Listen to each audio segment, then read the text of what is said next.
Hi, I'm Doug from Dynamic Computing and welcome to episode 168 of 10-Minute Amiga Retrocast. Okay, it's been a hot minute since I've put out a video, and by hot minute I mean like since January, okay? Where did February go? I don't know. Let me tell you a story about what on earth happened to good old Doug from 10-Minute Amiga Retrocast, because I've also been fairly absent online too. Okay, so number one, work has been so incredibly busy. I just can't even believe it. I'm up in Phoenix. I'm taking 2- and 3-hour trips to other cities to do work, and it's just exhausting. I've actually had to cut back a little bit on work because it was getting a little bit too stressful for me. Darn real life getting in the way again, of course. Then in January, I'm minding my own business. I'm planning on a couple of videos in January. I got plans for videos in February. I got all my little duckies in a row and everything's going fine. I usually work on Saturdays and do videos on Saturdays and sometimes Sundays because that's when I have free time, busy during the week. My beautiful wife, Leaf and Joe, sends me a message on Facebook Messenger. Says, Doug, I stopped by and looked at a house this morning on the north side of town. I said, oh, great. I know she's been kind of playing around with thinking about moving to the north side of Tucson for about 2 years now. But, we just kind of look on Zillow and, oh, maybe we'll stop in. Okay, that house is ugly. It's not worth the money. So I said, okay, cool. I thought that's all it was again. She says, no, I think I want to make an offer on it. I said, oh, okay. Surprise. So she had me go out and look at the house, and it's a nice house, a beautiful house. I liked it quite a bit. And, I tried to tell her, I said, this is the wrong time to purchase a house because of the interest rates. Well, no, that argument went out the window for various reasons. And next thing I know, we're buying a house. One day I'm just happily living in my house where I've lived for 7 years, and the next it's like, okay, time to move, time to get ready to move. So number one, you guys know all the intricacies involved in buying a house, getting all the things scheduled, all the inspections scheduled, geez, does it have termites? How's the water? How's this? How's that? So getting all those little duckies in a row, getting all the paperwork in a row, and then just finding out what we have to do to this house to get it ready and livable for us the way that we want to. It took up all of my time. Oh, geez, I work 50, 60, 70 hours a week sometimes during the week. And now my weekends are spent helping get things organized. Number one, for the move. Number two, for the purchase of the house. And number three, getting our old house all ready. Took up all my time. Finally, we signed off on all the paperwork for the house. And then the next 3 weekends, we're just strictly moving, packing, packing. You guys know how it is. There was zero free time for old Douglas. And by the time I'd get home in the evenings, I'm just so exhausted. I'm not thinking about Amigas. Literally, I did not really turn on any of my Amigas or my Commodore 64s for more than 5 or 6 minutes for almost 6 weeks. And that is not like me at all. That is not like me at all. But finally, the move was completed about a week and a half ago. We got everything, for the most part, moved over. Now, this is inconsequential, but we're actually keeping the old house on the southeast side of Tucson, and we're going to use that as a rental. So now I get to spend untold hours getting that old house ready for the new renters to move in. So it's probably going to happen again. But today I wanted to show you a little bit about what I've done. I've got a new studio here that I've been working on. I was blessed and given one of the bedrooms to do whatever I pleased with, and so that's exactly what I'm going to do. So let me just show you around a little bit. Come on.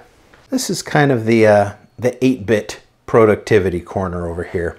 I've got my absolutely lovely Commodore 64. Now this is a 64C guts in one of Yen's from Individual Computers cases that he has, the 64C case. These are the new keep caps from Jim Drew. I've got a beautiful C64 Wi-Fi modem from Retro Rewind. It's just a lovely thing.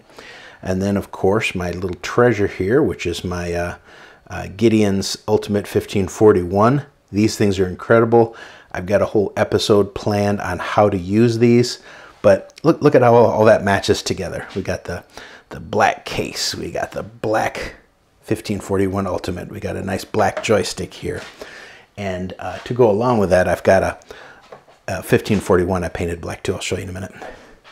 Moving right along, of course, I have to have my Atari 7800 here and my little LCD monitor. And what's that down below? That is a Nintendo 64, which I absolutely adore. Fun little thing. Ignore the Nintendo Switch. That's far too modern. My actual workstation is right here in the corner. My wife got me this desk for Valentine's Day, which was so sweet. Here I do going to be doing all my video production work on my little tiny computer.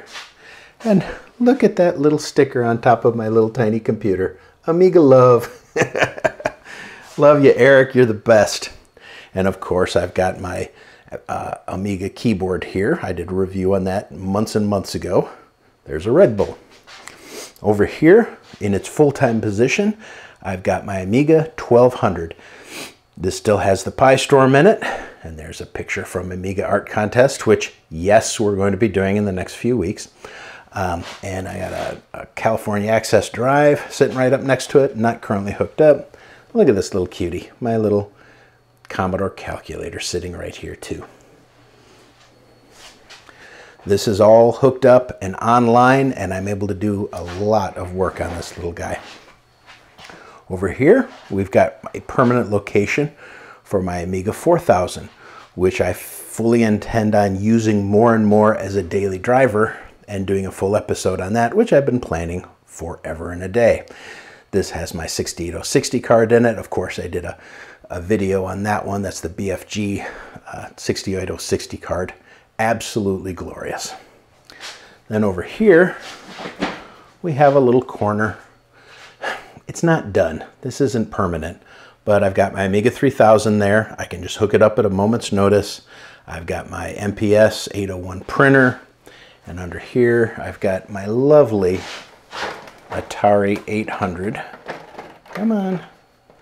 Which tragically was broken in shipping. I did a little thing on Twitter about that. Broken in shipping. I've got it mostly repaired, but I got big plans for this.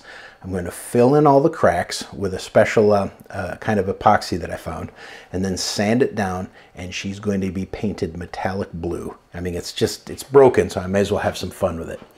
Here's my lovely little PET 8032, which I absolutely adore. I get online with this little guy sometimes. She still works beautifully. I probably have a good 3 or 4 episodes planned just on stuff for the CBM PET 8032. Absolutely adorable machine. Over here, we have the Wall O computers. Up on the top, there's a nice data set. This is a 1541 drive that I painted black. You see a 1541 right below there. Now, I have so many 1541 drives. This is not a sacrifice. These things reproduce, as you guys know. You get one and suddenly you have 8. I painted that black to match my 64C. There's my lovely box for my CD32, which I'll be doing a ton more episodes on. And what's that back in the corner? Timex Sinclair 1000. Maybe someday I'll actually do an episode on that. Then we have a stack of computers. That is the C64 way in the back right up there. The one from the little consoleized version. And then we've got a nice PAL 64C and a 1581 drive and a 1541 drive. Those really need a permanent home being displayed and used. Down below, I got my little Wall OTED with my +4 on the top, and then my C16 on the bottom. Absolutely lovely machines. And then I've got my 1551 drive. Now these, the Commodore 16 and the 1551 are thanks to my good friend Sven Pook, who helped me land those. And then I've got a nice little data set right there. Now, wouldn't that data set look sweet with my black Commodore 64? I just have to get the tape adapter for that, but that would just just a match made in heaven. My Atari 400, which I actually really like. Some people complain about the fact that it doesn't have a lot of power and only 16K and you know, no composite video, but I love that little thing. And I've got some RAM expansion that I'm going to do a video on. Below that is my precious Atari 800, which is 800 XL, which is my go-to Atari machine. Although I have been spending a little more time on the 400 back when I was still using them. Then we'll put a few little things over here, like here's the keyboard numeric keypad, which is kind of cool for it, and a tape. And I've also got some disk drives, and I'll neaten that up and clean it up. Now this is disappointing because there's not room to hook up and permanently have connected my Amiga 1000. I got to figure out what I'm going to do with her to make her permanent. But for right now, she's sitting on a shelf ready to be plugged in when I need to do a show on it. Ignore the little C64 Mini sitting on top of it. But I got my 15, my disk drive right there, 1010. Got a modem there. Down below is my Commodore 128D, which I got from my pal John at Commodore Forever, who thankfully is back doing business again. And this one also I'd love to have a permanent home for. Moving right along, right now, this is the home for my VIC-20. Now, my VIC-20 is always hooked up and always ready to go. Even though I don't do a lot of shows on it, I actually use my VIC-20 quite a lot. I've got my penultimate cartridge in there, and I toss in games all the time just for relaxation. Big plans for VIC-20 in the future. She will find a permanent home where she's up and running all the time. And a little Okimate printer down there, which is so fun. And then my SX64, which is going to come in handy with something you're going to see in a few minutes. And up above here, for now, this is where the CD32 lives. This will not be a permanent home. I am seriously thinking about bringing her out to the living room and hooking her up to my big 85-inch TV and using it as my living room Amiga. I just have to find the best way to display it on the TV where I'm still happy and content with how everything looks. I'm working on that. But that's not all. I still have more computer storage for some very special machines. Let's go take a look at that. We're gonna mosey through the house. It's a 4-bedroom. This is my son-in-law's room. This is where the kitties stay. Any kitties in here? No. And we'll head on through the living room with my wife's beautiful Chinese displays. No idea what it means, but it's probably something really nice. And we'll head out here for more computer storage. Into the garage. The garage is not as big as my old one. My old house had my actual studio right in the garage in a special room that I had built. But we can walk right outside here and we'll find more computer storage right here. Take a look.